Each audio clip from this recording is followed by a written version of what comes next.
नमस्कार, मैं तरुण वर्मा, दिल्ली में क्लिनिकल साइकोलॉजिस्ट हूँ। इस वीडियो में आपसे बात करूँगा कि क्या जो इग्नेशिया मेडिसिन है, होम्योपैथिक मेडिसिन, क्या वो एंग्ज़ायटी में हेल्प कर सकती है? क्या यह मेडिसिन इफ़ेक्टिव है एंग्ज़ायटी का इलाज करने में? क्या इस होम्योपैथिक मेडिसिन पर निर्भर हुआ जा सकता है? क्या ये होम्योपैथिक मेडिसिन्स एंग्ज़ायटी जैसी प्रॉब्लम्स का इलाज करने में हेल्पफुल होती हैं? तो इस ब्रॉडर क्वेश्चन को रिजॉल्व करने के लिए, आंसर करने के लिए कि क्या होम्योपैथी की मेडिसिन्स काम करती हैं एंग्जायटी में, मैं इग्नेशिया वाली जो मेडिसिन है, जो कि बहुत कॉमनली प्रिस्क्राइब की जाती है होम्योपैथिक डॉक्टर्स के द्वारा, इसके संबंध में बात करूंगा। तो इस वीडियो के दो लक्ष्य होंगे। पहला कि ये डिस्कस करना कि क्या होम्योपैथिक मेडिसिन काम करती हैं, और साथ ही साथ एक दवा के संबंध में बात करूंगा जो कि इग्नेशिया दवा है, जो कि पूरे विश्व भर में एंग्जाइटी का इलाज करने के लिए बहुत आम इस्तेमाल में लाई जाती है, प्रिस्क्राइब की जाती है डॉक्टरों के द्वारा एंग्जाइटी के इलाज में। यहाँ तक कि anxiety, depression, OCD, schizophrenia, homeopathic doctor तो इन सब बीमारियों में इसे रिकमेंड कर देते हैं। तो यहाँ हमें थोड़ा-सा समझने की ज़रूरत है कि क्या होम्योपैथिक मेडिसिन काम करती भी हैं, और जो इग्नेशिया के जो दावे हैं, क्या वो सच हैं भी? और अगर हैं, तो किस तरह से, और अगर यूज़ की जाए, तो क्यों और कैसे? एंग्जायटी डिसऑर्डर्स पूरी तरह से ट्रीटेबल होते हैं, पर ट्रीटमेंट अक्सर बड़ा डिफ़िकल्ट होता है। ये एक माना हुआ फैक्ट है। मतलब सभी डॉक्टर्स, सभी फील्ड के डॉक्टर्स, मतलब अगर हम कहें साइकियाट्रिस्ट, साइकोलॉजिस्ट, यहाँ तक कि आयुर्वेदिक और होम्योपैथिक डॉक्टर्स भी ये मानते हैं कि एंग्जायटी का ट्रीटमेंट तो हो सकता है, पर ट्रीटमेंट का पूरा प्रोसेस इतना आसान नहीं होता है पेशेंट के लिए। जितनी परेशानी एंग्जायटी को झेलने में आती है, उतनी ही परेशानी, या ये कहें कि थोड़ी कम परेशानी एंग्जायटी के ट्रीटमेंट में भी आती है। यहाँ तक कि जब इलाज लिया जाता है, तो जो प्रिस्क्रिप्शन मेडिसिन्स होती हैं, वो भी किसी न किसी तरीके की फिजिकल या इमोशनल डिपेंडेंस क्रिएट कर देती हैं, निर्भर बना देती हैं दवाओं के ऊपर। ये भी एक फैक्ट है, क्योंकि एंग्जायटी की दवाएं नशा लाती हैं, सिडेशन लाती हैं, और कहीं न कहीं उनमें डिपेंडेंसी को लाने का एक केमिकल होता है, या वो डिपेंडेंसी ले आती हैं। इसी के साथ कुछ मेडिसिन्स ऐसी हैं जो साइड इफेक्ट्स बहुत लाती हैं, जैसे वेट गेन हो जाएगा या सेक्सुअल डिसफंक्शन हो जाएगा। कुछ लोग अल्कोहल या ड्रग का इस्तेमाल करते हैं एंग्जायटी को रिलीफ देने के लिए, पर होता इससे उल्टा है। अक्सर एंग्जायटी और भी ज़्यादा बढ़ जाती है अल्कोहल या ड्रग्स के इफेक्ट में। तो ऐसे में क्या होता है कि एलोपैथिक मेडिसिन्स को लेने की बजाय बहुत से लोग होम्योपैथिक रेमेडीज का इस्तेमाल करते हैं ऑल्टरनेटिव ट्रीटमेंट के तौर पे, ताकि एंग्जायटी से रिलीफ मिल सके। इग्नेशिया, या जिसे कहें कि इग्नेशिया अमारा, एक होम्योपैथिक रेमेडी है जो कि लोग अक्सर यूज करते हैं एंग्जायटी को ट्रीट करने के लिए। इग्नेशिया जो है वो सेंट इग्नेशियस एक बीन ट्री होता है, बीन का पेड़ होता है, जिसके बीज से निकलता है। ये जो ट्री है, पेड़ है, ये फिलीपींस और कई सारे साउथ ईस्ट जो देश हैं, उनमें बहुत कॉमनली पाया जाता है। मोटे तौर पे ये फिलीपींस में मिलता है। होम्योपैथ डॉक्टर जो होते हैं, वो इग्नेशिया का इस्तेमाल डिप्रेशन, एंजाइटी और ग्रीफ को ठीक करने में करते हैं। ग्रीफ होता है जब किसी का लॉस हो जाए, जैसे रिलेशनशिप में ब्रेकअप हो जाए, किसी की फैमिली में डेथ हो जाए, या कोई बड़ा नुकसान हो जाए बिजनेस में या काम में। तो इस तरीके से जब हमें झटका लगता है, लाइफ में सदमा पहुंचता है और हम बहुत उदास हो जाते हैं, तो उस मामले में होम्योपैथिक डॉक्टर जो है वो इग्नेशिया अमारा का इस्तेमाल करते हैं, उसे प्रिस्क्राइब करते हैं। बहुत कॉमनली प्रिस्क्राइब किया जाता है ये। तो मेनली तो ये ग्रीफ और डिप्रेशन के लिए इस्तेमाल में लाई जाती है, पर सिचुएशनल एंग्जाइटी जो होती है, जो अलग-अलग सिचुएशंस में जब ज़्यादा एंग्जाइटी आ जाती है, तो उसके ट्रीटमेंट में भी इग्नेशिया अमारा को यूज़ किया जाता है। जनरलाइज्ड एंग्जाइटी डिसऑर्डर, जो कि वो भी काफ़ी कॉमन होते हैं, उनके ट्रीटमेंट में इग्नेशिया का इस्तेमाल नहीं किया जाता है। जैसे कि पैनिक डिसऑर्डर हो गए, या पोस्ट ट्रॉमेटिक स्ट्रेस डिसऑर्डर हो गए, जिसमें काफ़ी लंबे समय तक व्यक्ति को एंग्जाइटी बनी रहती है, वो डरा रहता है, उसे बहुत पैनिक अटैक आते रहते हैं, या हर छोटे-बड़े हालात में उसे पैनिक या बहुत इंटेंस एंग्जायटी का एक्सपीरियंस होता है, तब नहीं इसका यूज़ किया जाता। इसको सिचुएशनल एंग्जायटी में यूज़ किया जाता है। जैसे एग्ज़ाम है, टेंशन हो रही है, तो इग्नेशिया अमारा खा लो, या जैसे कभी किसी इंटरव्यू के लिए गए हैं, या किसी शादी की बात करने के लिए लड़का या लड़की आपस में मिल रहे हैं, तो इसका यूज़ कर लिया जाए। या कोई भी ऐसी स्ट्रेसफुल सिचुएशन जहाँ पर थोड़ा कॉम्पिटिशन या कुछ परफॉर्मेंस रिलेटेड इश्यूज़ होते हैं, ट्रबल्स होती हैं, वहां पर जब एंग्जाइटी बढ़ जाती है, तो ऐसी सिचुएशंस के लिए जो कुछ घंटों से कुछ दिनों तक बनी रह जाती हैं, वहां इग्नेशिया अमारा का यूज किया जाता है। क्या ये होम्योपैथिक मेडिसिन वर्क करती है? ये तो हमने जाना कि कहाँ इसका इस्तेमाल किया जाता है, जैसे मैंने अभी बताया, पर क्या ये मेडिसिन वर्क करती भी है? क्या इस पर कुछ शोध हैं जो बताते हैं कि इग्नेशिया सच में वो इफेक्ट लाएगी, वो असर लाएगी जैसा कि क्लेम किया जाता है कि भाई ये ग्रीफ, डिप्रेशन, एंजाइटी ट्रीट कर देगी? अक्सर एक होम्योपैथिक डॉक्टर जो होता है वो कई सारे अलग अलग फैक्टर्स को एसेस करता है, चेक करता है, ताकि सिम्टम्स के बारे में पूरी पिक्चर अपने मन में बना सके और हेल्थ को लेकर पूरा बैकग्राउंड जो है पेशेंट का वो जान सके। वह केवल सिम्टम्स के बारे में नहीं जानते, वो पेशेंट के बैकग्राउंड, पेशेंट के लाइफस्टाइल और उसकी पुरानी हिस्ट्री और कई सारी चीजों के बारे में जानकारी इकट्ठी करते हैं। तो जब पूरा हेल्थ की पिक्चर जब वो जान जाएंगे आपकी, जब वो पूरा पास्ट हिस्ट्री और आपकी जो मेंटल कंडीशन है, जो आपका टेम्परामेंट, पर्सनैलिटी है, इन सब चीजों को जानने के बाद वो आपको एक रेमेडी, एक मेडिसिन, एक रेमेडी जो है वो आपको देते हैं, प्रिस्क्राइब करते हैं। इस रेमेडी में एक मिक्सचर हो सकता है कई सारे हर्ब्स का, और जो कई सारी जो दवाएं होती हैं उनकी, उसका एक मिक्सचर हो सकता है। आमतौर पे ये हर्बल होती है, किसी ना किसी तरीके का एक्सट्रैक्ट होती है। जैसे कि बताया कि इग्नेशिया हमारा जो है वो बीज से बनती है। सेंट इग्नेशियस एक बीन का पेड़ होता है, उसके बीज से बनती है या उसमें से निकलती हैं। तो उसमें से जो ये केमिकल निकले हैं, हर्बल टाइप के होते हैं, इन्हीं का आपस में मिक्सचर जो होता है उसको होम्योपैथिक मेथड से प्रिपेयर किया जाता है, और उसको प्रिपेयर करने के बाद वो रिकमेंड की जाती है या वो प्रिस्क्राइब की जाती है। फर्क सिर्फ इतना है, आयुर्वेद में और बाकी की पद्धतियों में भी हर्बल मेडिसिन यूज की जाती हैं। होम्योपैथिक मेडिसिन में फर्क ये होता है कि उसको प्रिपेयर करने का तरीका जो होता है वो होम्योपैथिक मेथोडोलॉजी अलग सा अपना होता है उनका। पर आमतौर पे जो यूज की जाती है वो हर्बल मेडिसिन ही यूज की जाती है, बस उसको प्रिपेयर जो किया जाता है वो डाइल्यूशन के थ्रू प्रिपेयर किया जाता है, बनाने में फर्क होता है। इग्नेशिया जो होती है वो पैलेट की फॉर्म में मिलती है, छोटे छोटे जो दाने होते हैं बीज की तरह, उनकी फॉर्म में दी जाती है ये, जिसको कि लोग ओरली ले लेते हैं, मतलब खा लेते हैं। होम्योपैथिक दवाएं जो होती हैं, रेमेडीज होती हैं, वो डाइल्यूटेड होती हैं। मतलब होता क्या है कि जिस बीमारी का इलाज करना होता है उसी से रिलेटेड एक केमिकल बहुत ही कम मात्रा में, बहुत ही माइन्यूट सी मात्रा में डाइल्यूट करके दिया जाता है पेशेंट को, जिसमें वो नाम मात्र के लिए केवल मौजूद होता है। बहुत ही स्मॉल अमाउंट होता है एक्टिव इंग्रेडिएंट जो होता है।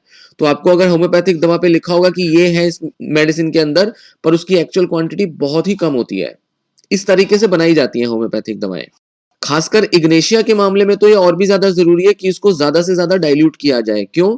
क्योंकि इसका जो पेड़ होता है उसमें कुछ जहर के ट्रेसेस होते हैं। एक जहर जिसे स्ट्रिक्नाइन कहते हैं या स्ट्राइकनाइन कहते हैं। स्ट्राइकनाइन एक टॉक्सिन होता है जो कि अगर ज्यादा डोजेज में दिया जाए तो इंसानों को नुकसान पहुंचा सकता है। कुछ साइंटिफिक स्टडीज हुई हैं जो बताती हैं कि इग्नेशिया जो है वो बहुत इफेक्टिवली ट्रीट कर सकता है एंजाइटी को। तो इसके उल्टी भी ऐसी रिसर्च हुई है जो कहती है कि इग्नेशिया बिल्कुल भी असर नहीं लाता एंजाइटी को ट्रीट करने में। 2012 में एक स्टडी हुई थी एनिमल्स पे, जानवरों पे, जिसमें ये देखा गया कि ये हमारे इमोशनल रिस्पॉन्सेज को बदल सकती है ये दवा। इग्नेशिया कुछ दूसरी कंडीशंस को भी ट्रीट कर सकती है। जैसे ये जो इग्नेशिया है ये ओरल लिचेन प्लेनस OLP करके एक बीमारी होती है जिसको ठीक करने में हेल्प कर सकती है, ये ऐसा एक स्टडी में रिपोर्ट किया गया है। OLP जो होता है, ओरल लिचेन प्लेनस, ये एक इन्फ्लेमेटरी कंडीशन होती है। सूजन सी आ जाती है इसमें, जिसमें म्यूकस मेम्ब्रेन जो होती है माउथ में वो सूज जाती है, उनमें इन्फेक्शन सा हो जाता है। जिन लोगों ने इस स्टडी में इग्नेशिया लिया था उन्होंने देखा कि उनके जो मुंह में जो लेजन्स थे, मतलब कटने के जो लक्षण होते थे, वो बहुत कम हो गए, और साथ ही साथ उनमें दर्द की समस्या भी कम हो गई। तो ये एक स्टडी हुई थी जिसमें देखा था कि ये ओरल लिचन प्लेनस को ठीक करने में हेल्प करती है इग्नेशिया मेडिसिन। हालांकि जितनी भी ऐसी स्टडीज हुई हैं होम्योपैथिक मेडिसिन को लेकर, खासकर की एंजाइटी जैसी बीमारियों में, जब होम्योपैथिक मेडिसिन के जो दावे किए जाते हैं कि वो उसको ठीक कर सकती हैं, अक्सर ऐसी जो स्टडीज होती हैं उनके दावों को किसी ना किसी तरह से अगर एनालाइज किया जाए, अगर उनको उनकी सटीकता और उनकी मेथोडोलॉजी के बेसिस पर अगर इवेल्युएट किया जाए, तो अक्सर ऐसा पाया जाता है कि ये जितने दावे किए जाते हैं उससे ना के बराबर ये जो मेडिसिन होती हैं ये पेशेंट्स में असर लाती हैं। कहीं ना कहीं तो मेथोडोलॉजिकल फ्लॉज होते हैं, मतलब मेथड जो इस्तेमाल में लाया गया होता है मेडिसिन के इफेक्ट्स को देखने के लिए वो गलत होता है, जिसकी वजह से ये नहीं कह सकते कि असर आता होगा। या दूसरी एक जो सबसे बड़ी समस्या होती है वो ये कि होम्योपैथिक मेडिसिन के ट्रीटमेंट को प्लेसिबो इफेक्ट कह दिया जाता है। मतलब एक साइकोलॉजिकल इंपैक्ट आता है पेशेंट में कि हाँ मैंने दवा ली है तो मुझे असर आएगा, मतलब मेरी एंजाइटी कम होगी। और एंजाइटी क्योंकि वो साइकोलॉजिकल सिम्टम होता है, तो एक तरीके की रीएश्योरेंस मिल जाती है कि हाँ, अब मेरा इलाज हो रहा है, अब मेरे लिए कोई ऐसी दवा है जो सहारे का काम कर रही है और इस दवा के सहारे से, इसकी मदद से मैं अपने को बेटर कर लूंगा या कर लूंगी। तो ये जो एक रिलायंस होती है, एश्योरेंस होती है, ये कहीं ना कहीं पेशेंट के अंदर चिंता को, बेचैनी को वैसे ही कम कर देती है कि चलो कोई तो सहारा मिला, कोई तो इलाज मिला, किसी तरह से तो मैं ठीक और बेटर हो सकता हूं या हो सकती हूँ। तो ऐसे में नेचुरली कुछ एंग्जाइटी तो वैसे ही कम हो जाती है। और अक्सर जो पेशेंट जो सिम्टम्स में जो चेंजेस रिपोर्ट करते हैं वो इसी बेचैनी और चिंता के कम होने की वजह से अक्सर देखे जाते हैं। तो अगर इतनी भी चिंता कम हो जाए कि मेरे लिए जो एंजाइटी की प्रॉब्लम है उसका इलाज संभव है, ये चिंता भी अगर हमारी रिजॉल्व हो जाए, इतनी भी चिंता कम हो जाए कि मेरे को इलाज मिल रहा है, तो भी काफी हद तक एंजाइटी के सिम्टम्स में नेचुरली रिलीफ मिल ही जाता है। तो ये कुछ ऐसे दावे जो किए जाते हैं होम्योपैथिक मेडिसिन में, उनको गलत सिद्ध करती हैं बहुत सारे दूसरे शोध। और साथ ही साथ जो एक्सप्लेनेशन दी जाती है वो ये कि होम्योपैथी प्लेसिबो के कारण काम करती है। इसलिए जितने भी शोध होते हैं जो कि इग्नेशिया या इन जैसी दवाओं के इफेक्टिवनेस को दिखाती हैं, वो सभी ज्यादातर क्वेश्चनेबल होती हैं। उन पर सवाल खड़े किए जा सकते हैं, उनकी इफेक्टिवनेस पर बहुत सारे सवाल खड़े होते हैं, शंकाएं खड़ी होती हैं। इसी तरह से कुछ स्टडीज कहती हैं कि जो इग्नेशिया है वो बच्चों में माइग्रेन का ट्रीटमेंट कर सकती हैं। तो कुछ स्टडीज में देखा गया कि इसके तो बड़े पॉजिटिव रिजल्ट आ रहे हैं, बच्चों के माइग्रेन काफी रिलीफ हो जाते हैं। पर कुछ स्टडीज कहती हैं कि माइग्रेन में तो कुछ भी असर नहीं आता इग्नेशिया का। तो ऐसे कुछ क्वेश्चनेबल से इश्यूज हैं, मतलब इसमें हम पूरे तरह से कह नहीं सकते कि काम करेगी करेंगी ये दवाएं। हालांकि ये तो बात सही है कि कुछ रिजल्ट्स कहते हैं कि काम करेगी, कुछ कहते हैं काम नहीं करेंगी, पर एलोपैथी के मुकाबले देखा जाए तो ये ना के बराबर ऐसी रिसर्चेज हैं। तो गिनती की रिसर्च मिलेंगी जो कहती है कि एंजाइटी में होम्योपैथिक मेडिसिन के इफेक्टिवनेस को स्टडी किया गया है, जैसे कि इग्नेशिया को। जबकि एलोपैथिक मेडिसिन में अगर देखा जाए तो एंजाइटी के ट्रीटमेंट में दवाएं किस तरह से कितनी इफेक्टिव हो सकती हैं, इस पर सैकड़ों स्टडीज मिलती हैं। सैकड़ों स्टडीज बताती हैं कि कितना और किस तरह का असर जो है वो एलोपैथिक मेडिसिन का एंजाइटी के ट्रीटमेंट में आ सकता है। जैसे कि बेंजोडायजेपाइन जो दवाइयां हैं जो कि एलोपैथी में जो यूज की जाती हैं, उनके ऊपर सैकड़ों हजारों रिसर्चेस पब्लिश हो चुकी हैं और सभी में देखा गया है कि वो काम तो करती हैं। पर हाँ, किसी में साइड इफेक्ट ज्यादा आ गए, किसी में कम आ गए, किसी में ज्यादा इफेक्टिव हुई मेडिसिन, किसी में कम हुई, ये सब फर्क देखने में आते हैं। पर इतना पक्का है कि हाँ, बेंजोडायजेपाइन्स एंजाइटी के ट्रीटमेंट में हेल्प करती जरूर है। यहाँ पर वो मामला नहीं है होम्योपैथी के मामले में। यहाँ जो इफेक्टिवनेस की बात की जाती है वो हमेशा अक्सर क्वेश्चनेबल ही होती है। कुछ स्टडीज तो कह देंगी काम करती है, कुछ स्टडीज कह देंगी ये बिल्कुल काम नहीं करती। जबकि एलोपैथी में क्या मिलेगा, काम तो करती है, पर कोई कहेगा ज्यादा तो कोई कहेगा कम, कोई कहेगा इस बीमारी में तो कोई कहेगा उस बीमारी में। फर्क सिर्फ इतना है। होम्योपैथिक डॉक्टर्स जो इग्नेशिया से ट्रीटमेंट करते हैं वो तो इस दवा को बुखार, इंसोम्निया, हेडेक, इनके ट्रीटमेंट में भी यूज करते हैं। डिस्फेजिया या मेंस्ट्रुएशन में जो प्रॉब्लम्स होती है महिलाओं को, उसके ट्रीटमेंट के लिए भी अक्सर इग्नेशिया को प्रिस्क्राइब करते हैं। इन सभी क्लेम्स के लिए, ये जो फीवर, इंसोम्निया, हेडेक, ये जो प्रॉब्लम्स है, डिस्फेजिया और मेंस्ट्रुएशन की प्रॉब्लम्स, इनके लिए रिसर्च जो है वो ना के बराबर है, पर रिकमेंड की जाती हैं, प्रिस्क्राइब की जाती हैं दवाएं। तो ये तो हमने देखा कि जो शोध है वो बड़ा ही मिक्स्ड है और इनकंक्लूसिव है, मतलब कुछ भी पक्के तौर पे नहीं कहा जा सकता कि क्या इग्नेशिया जो है वो होम्योपैथिक दवा जो है वो एंजाइटी के ट्रीटमेंट में हेल्प करेगी। रिसर्च मिक्स्ड है। पर फिर भी अगर आप होम्योपैथिक दवा लेना चाहते हैं, होम्योपैथिक दवा ट्राई कर रहे हैं और उसके थ्रू अपना ट्रीटमेंट करना चाहते हैं, एलोपैथी में आपका भरोसा नहीं है या उसके साइड इफेक्ट ज्यादा आ गए आपके मामले में, या हो सकता है कुछ और वजहों से आप एलोपैथिक ट्रीटमेंट नहीं लेना चाहते, आप होम्योपैथिक ट्राई करना चाहते हैं, आपके घर में जो है लोग ज्यादा बिलीव करते हैं होम्योपैथी में, तो ऐसे में अगर आप ले भी रहे हैं, अगर इग्नेशिया दवा, आप होम्योपैथिक ट्रीटमेंट ले भी रहे हैं और जिसमें आपके डॉक्टर ने आपको इग्नेशिया दवा प्रिस्क्राइब की है, तो कुछ प्रिकॉशंस हैं जो लिए जा सकते हैं, जिनको ध्यान में रखना जरूरी है इग्नेशिया लेते वक्त। पहली चीज तो ये ध्यान रखें कि यूनाइटेड स्टेट्स की जो ऑर्गेनाइजेशन है, FDA, food and drug administration, वो इन सप्लीमेंट्स को, होम्योपैथिक रेमेडीज को रेगुलेट नहीं करती। वो ये चीज का ध्यान नहीं रखती या उन्होंने ऐसी कोई गाइडलाइंस नहीं निकाली है जो कहें कि कब ली जानी चाहिए दवाएं, कब नहीं ली जानी चाहिए, क्या नुकसान क्या फायदे होंगे, कितनी डोजेज में लिया जाना चाहिए, दिन में किस समय लिया जाना चाहिए। ऐसी कोई गाइडलाइंस जो है वो एफडीए ने नहीं इशू की हैं। वो इस तरीके के कोई भी डाइटरी सप्लीमेंट या ये जो हर्बल दवाएं हैं या ये जो होम्योपैथिक दवाएं हैं, इनके बारे में कोई सेफ्टी गाइडलाइंस, इनके बारे में कोई रिस्क बेनिफिट के बारे में कोई गाइडलाइंस नहीं देती हैं।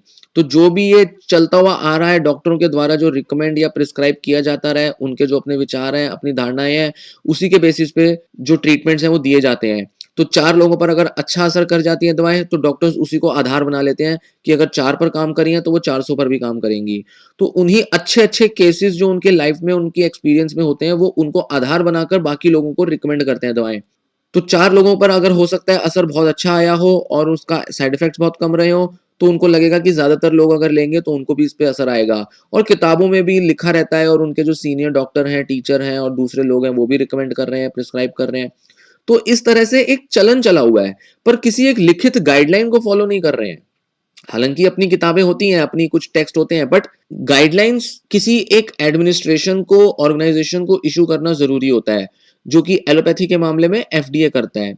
होम्योपैथी में ऐसा नहीं है। इसलिए आपको जो साइड इफेक्ट्स आएंगे उनके बारे में या तो जानकारी दी नहीं जाती है या दी नहीं जाएगी, या फिर आपके अंदर कौन से साइड इफेक्ट्स आ रहे हैं इसके बारे में ये भी नहीं कहा जा पाएगा कि वो इसी दवा से आ रहे हैं या नहीं आ रहे हैं, क्योंकि कोई रिसर्च ही नहीं है, कोई गाइडलाइंस ही नहीं है। रिसर्च बताती ही नहीं है कि क्या क्या साइड इफेक्ट्स आएंगे। ऐसा कह दिया जाता है कि होम्योपैथी कोई साइड इफेक्ट्स नहीं लाती क्योंकि ये तो हर्बल दवाएं हैं और साथ ही साथ इसमें तो बहुत ही कम क्वांटिटी में दी जा रही हैं।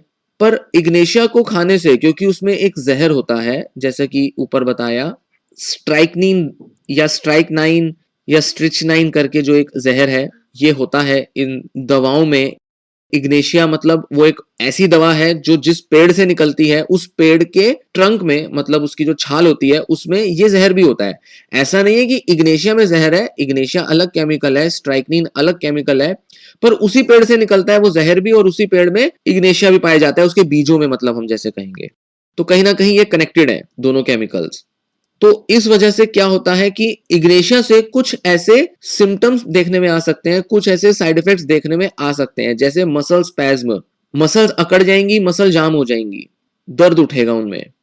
फिजिकल एजिटेशन, बेचैनी, रेस्टलेसनेस हो जाएगी बहुत, या सांस लेने में डिफिकल्टी हो सकती है। ये तो बहुत 2-3 बहुत मोटे तौर पे ऐसे सिम्टम्स हैं जो कि देखने में आ सकते हैं। इसके अलावा कुछ और भी आ सकते हैं जो शायद आप रिपोर्ट करें, आपके अलावा ज्यादातर लोग जो हो इग्नेशिया लेने वाले वो ना रिपोर्ट करें।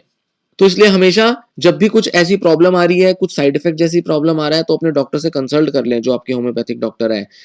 छोड़ ना दें या लेते ना रहें, ये डिसीजंस आपको लेने होंगे। आपको समझना होगा कि भाई ये जो होम्योपैथिक दवाएं हैं, अगर इसके साइड इफेक्ट देखोगे तो बहुत ज्यादा आपको देखने में शायद हो सकता है वेबसाइट्स पर मिले ही ना, और अगर मिले तो बड़े अलग अलग टाइप के मिले।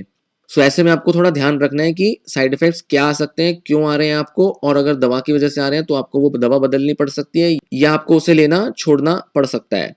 तो थोड़ा कॉशन रखना जरूरी है, जिससे कि आपकी एंग्जाइटी और ज्यादा बढ़ ना जाए और ज्यादा वर्स ना हो जाए। तो कंक्लूजन में अगर ये कहा जाए कि होम्योपैथिक दवाएं हैं जो क्लेम करती हैं ट्रीटमेंट के लिए, ट्रीटमेंट के बारे में जो बताती हैं कि एंग्जाइटी को ट्रीट किया जा सकता है इग्नेशिया जैसी दवाओं से, उसके पीछे के उन्होंने मैकेनिज्म भी बताए हैं, उनका जो एक अपनी पूरी साइंस है वो चलती है। पर ये जो क्लेम्स हैं ये अनसब्सटेंशिएटेड क्लेम्स हैं, मतलब पूरी तरह से प्रूवन क्लेम्स नहीं है, पूरी तरह से इन पर रिसर्च ही नहीं हुआ है। रिसर्च नहीं है तो सब हवा में चल रहा है मामला, मान के चलें। और जो रिसर्च है वो बहुत क्वेश्चनेबल होती हैं। होम्योपैथिक की ज्यादातर रिसर्चेज एंजाइटी डिप्रेशन के मामलों में, मेंटल हेल्थ के मामलों में क्वेश्चनेबल होती हैं। एक तो बहुत कम रिसर्चेज पब्लिश हुई हैं, साथ ही साथ जो हुई हैं उन पर भी बहुत सवाल खड़े होते हैं। यहां तक कि होम्योपैथिक डॉक्टरों ने सवाल खड़े किए हैं। मैं आगे किसी वीडियो में आपसे शेयर करूंगा कि क्या ऐसा एविडेंस है रिसर्च में जो कि बताता है कि एंजाइटी के ट्रीटमेंट के लिए ये जो इग्नेशिया या इस जैसी जो दूसरी दवाएं हैं वो कितनी और किस तरह से लाभकारी हैं, इफेक्टिव हैं।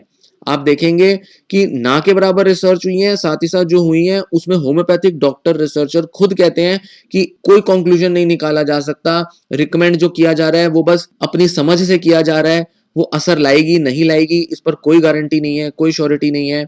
डॉक्टर्स दे रहे हैं, रिकमेंड कर रहे हैं, करते रहेंगे, कर रहे हैं, करते रहें, पर इसके पीछे रिसर्च एविडेंस ना के बराबर है। ऐसा मैं आपसे स्टडीज में जो कहा गया है वो आपसे कभी शेयर करूंगा, या जब आप सुन रहे हैं तो हो सकता है मैंने वो वीडियो बना दी है।